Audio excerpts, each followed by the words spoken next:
किसी का झूठा भोजन करना नहीं चाहिए, अपना झूठा भोजन किसी को कराना नहीं चाहिए। जो पैर से छू गया हो या लांग दिया गया हो उस भोजन को राक्षसी समझकर उसका त्याग कर देना चाहिए। भोजन की थाली पर बैठकर उठना नहीं चाहिए। जिसका पैर, किसी का पैर अगर उस भोजन की थाली से लग गया हो तो उस भोजन को नहीं करना चाहिए। जब तक कलह, झगड़ा, चक्की, ओखली और मूसल का शब्द सुनाई दे तब तक भोजन नहीं करना चाहिए। दो शस्त्र माँ भगवती को या शंकर भगवान को अवश्य भेंट करो। आप रक्षा करना और हमें रक्षा करने में सामर्थ्य प्रदान करना।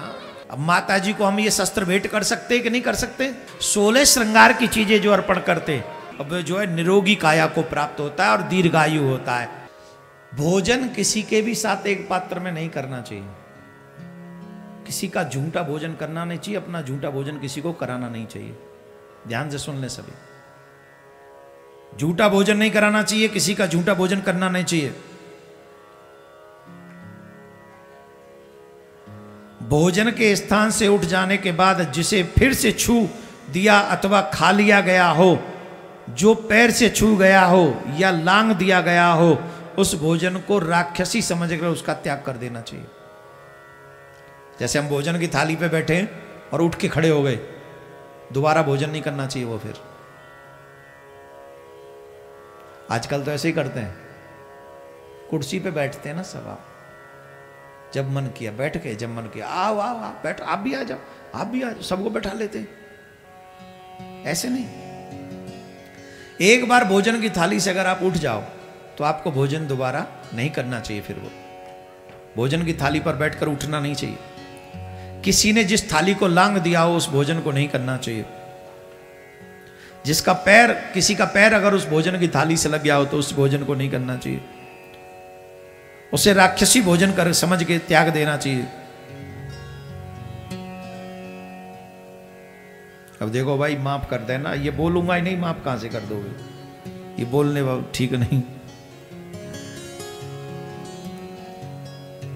जब तक कलह, झगड़ा, चक्की, ओखली और मूसल का शब्द सुनाई दे तब तक भोजन नहीं करना चाहिए। क्या? जब तक घर में दो जने युद्ध कर रहे हो, कलह, महाभारत चल रहा हो घर में, और जब तक महाभारत शांत न हो जाए तब तक भोजन मत करो। जब तक कोई, आजकल चक्की तो चलती नहीं, ऊखली में जरूर कुछ न कुछ कूटते हैं, तो जिस समय भोजन कोई कर रहा हो उस समय में ऊखली में कुछ भी नहीं कूटना चाहिए। मूसल का भी प्रयोग नहीं करना चाहिए, क्योंकि ये सब करते हुए अगर भोजन करते हैं तो उसका दुष्परिणाम होता है। तो ये हम लोग अपने बच्चों को भी सिखाएं, हम भी सीखें। भोजन सावधानी से करना चाहिए, क्योंकि भोजन के लिए ही हम लोग कमाते हैं और भोजन हमारा प्राण है।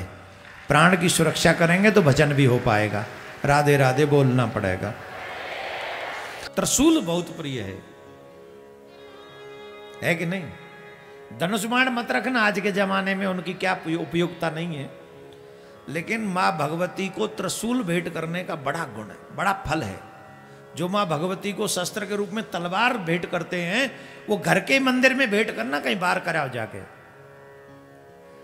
दो शस्त्र माँ भगवती को या शंकर भगवान को अवश्य भेंट करो, भेंट करो उन्हें ये शस्त्र। कौन से?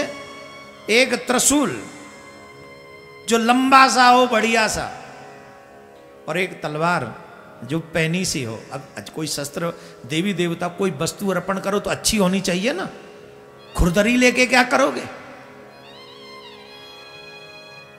आप सबसे मेरा आग्रह, जितने भी सनातनी मुझे सुन रहे हैं, इस शिवरात्रि पे माँ भगवती का पूजन करते समय दो शस्त्र अवश्य माँ भगवती को भेंट करें, एक त्रिशूल और एक तलवार, और कहें माँ हम ये शस्त्र आपको भेंट कर रहे हैं।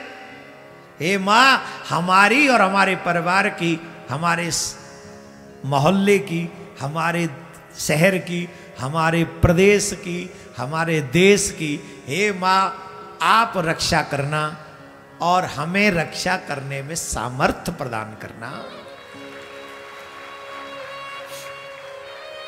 अब बताइए, इसमें कहीं दोष है? अब माता जी को हम ये शस्त्र भेंट कर सकते कि नहीं कर सकते?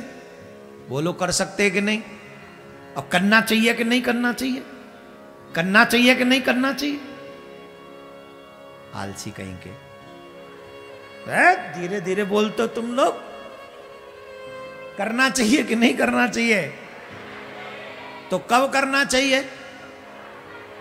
हाँ देख लेना, आज प्लान कर ले। करना चाहिए। मां भगवती को अस्त्र, शास्त्र और वस्त्र तीनों बहुत प्रिय है। आप देखते होंगे हमारे यहाँ माता जी को सौभाग्य की चीजें भी चढ़ाई जाती हैं। जो सौभाग्यवती माता है पार्वती पे, मैया पार्वती पे जो सुहाग की चीजें चढ़ाती हैं, चाहे मेहंदी हो गई, बिंदी हो गई, चूड़ी हो गई, बिछुआ हो गई, पाजेब हो गई है, कौंदनी हो गई, साड़ी हो गई, और जो जो काजल हो गई, लाली बिंदी इत्यादि जो हो गई, 16 श्रृंगार की चीजें जो अर्पण करते वो बहुत आनंद में रहती हैं। उनका सुहाग भी अब जो है निरोगी काया को प्राप्त होता है और दीर्घायु होता है। इसलिए सुहाग की चीजें भी मां भगवती को अर्पण करनी चाहिए। याद रखिए हमारे सब देवता अस्त्र, शस्त्र और शास्त्र इनसे संपन्न है। जब हमारे देवता संपन्न है तो हमें भी संपन्न रहना चाहिए। शास्त्रों का ज्ञान हो, अस्त्र शस्त्रों का थोड़ा सा ज्ञान हो, जिससे हम किसी पे आक्रमण करने नहीं जा रहे, लेकिन अपने परिवार को सुरक्षित रखने की जिम्मेदारी घर के पुरुषों की है। 4 आदमी तुम्हारे घर में घुस गए और पद हैं हम जानते नहीं।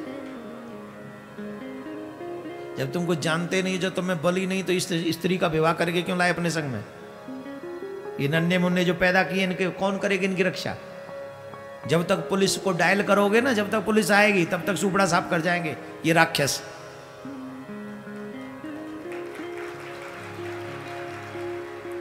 अब मैं राक्षस किसी समुदाय को नहीं कह रहा हूं कोई अपने ऊपर ले ले। जिनमें राक्षसी स्वभाव है मैं उन्हीं को राक्षस कह रहा हूं। मां नहीं माता पिता नहीं देवा, साधु सन करवा वही सेवा, जिनके यह आचरण भवानी, ते राक्षस सब जानो प्राणी। इस प्रकार के राक्षसों की बात कर रहा हूं। इसलिए अपने घर की सुरक्षा करना प्रत्येक पुरुष की जिम्मेदारी है। देवियों का सम्मान करना आपकी जिम्मेदारी है। अपने परिवार को सुरक्षित रखना आपकी जिम्मेदारी है। ये करना ही चाहिए। बोलो राधे राधे। और जोर से बोलना पड़ेगा, और जोर से बोलना पड़ेगा।